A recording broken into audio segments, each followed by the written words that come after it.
The White House facing two brewing crises at the moment, Iran and impeachment. With me now, Republican Congressman and Iraq War veteran Van Taylor of Texas. Congressman, thanks so much for taking the time. Great to be with you, Jim.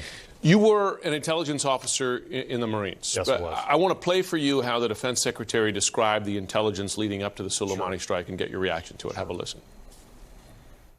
Probably and could have been. That sounds more like an assessment than a specific, tangible threat with a decisive piece of intelligence. Well, the president didn't say there was a tangible. He didn't cite a specific piece of evidence. What he said is he believed. Are you saying there wasn't one? I didn't see one with regard to 4 embassies.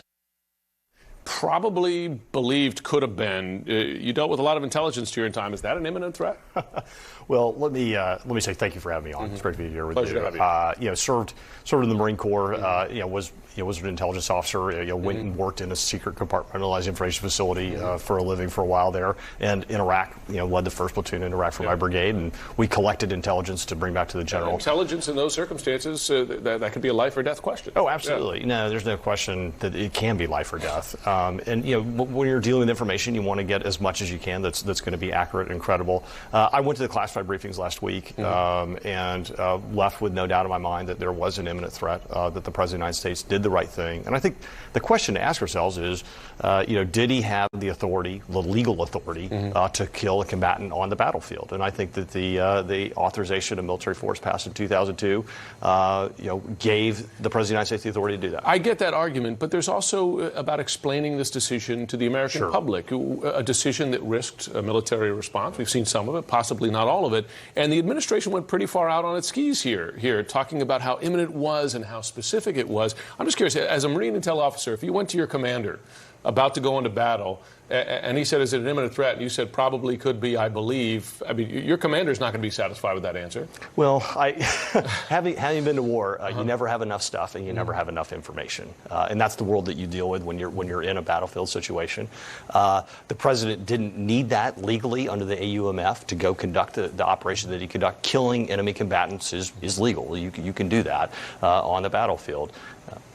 Okay, fair enough. I see where you stand. I want to ask you about other consequences here, because open question as to whether there is further military response from Iran, and they have their own problems domestically now. But with Iraq, America's ally, has fought alongside Americans for 17 years now.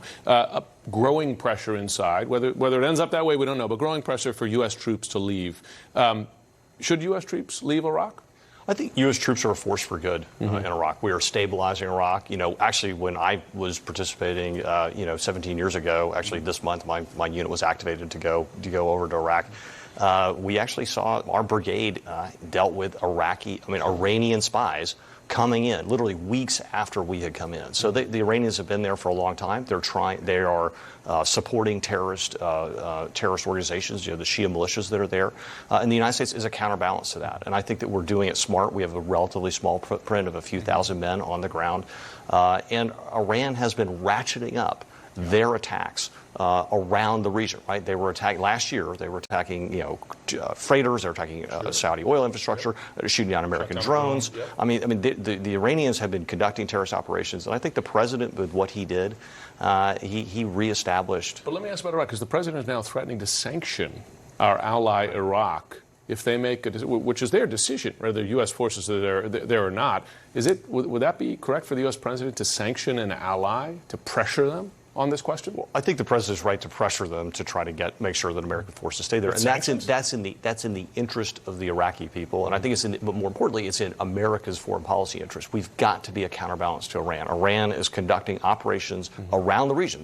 They've opened up fronts. They were in the West Bank and Lebanon in the 80s. They're in Syria. They're in Yemen. They're conducting operations in Iraq, terrorist operations in Iraq that are killing Americans. We've got to defend ourselves. On the question of their nuclear program, though, under the nuclear deal, and I know you and other Republicans have been critical of it, but under the nuclear deal, Iran was under deep restrictions on enriching uranium. They had inspectors all over the country. Now, by all accounts, they're closer to building a bomb outside the deal than they were inside the deal. Are Americans safer with Iran outside that nuclear deal since the president withdrew? Yeah. Well, one of the key problems with that deal is it did not do anything about terrorism. So while I'm asking about the nuclear program. Are we safer or less safe from the nuclear program? But if you tell yourself, well, I've got this deal where I've stopped one part of a three-part problem, you still haven't addressed the other two parts. And the other two parts are ballistic missiles and terrorism. On the nuclear weapon, I certainly was never satisfied that we had the verification principles in place to actually be sure that the Iranians were doing what they said they would do vis-a-vis stopping. They've continued to foment revolution around the region. They're trying to take over other countries. They're doing terrorist operations all over the region. I mean, look, backing the Assad regime. That's a bad thing. Yeah, I mean, no question. Congressman Van Taylor, appreciate you having it on. I hope we can keep up the conversation. Great to be with you.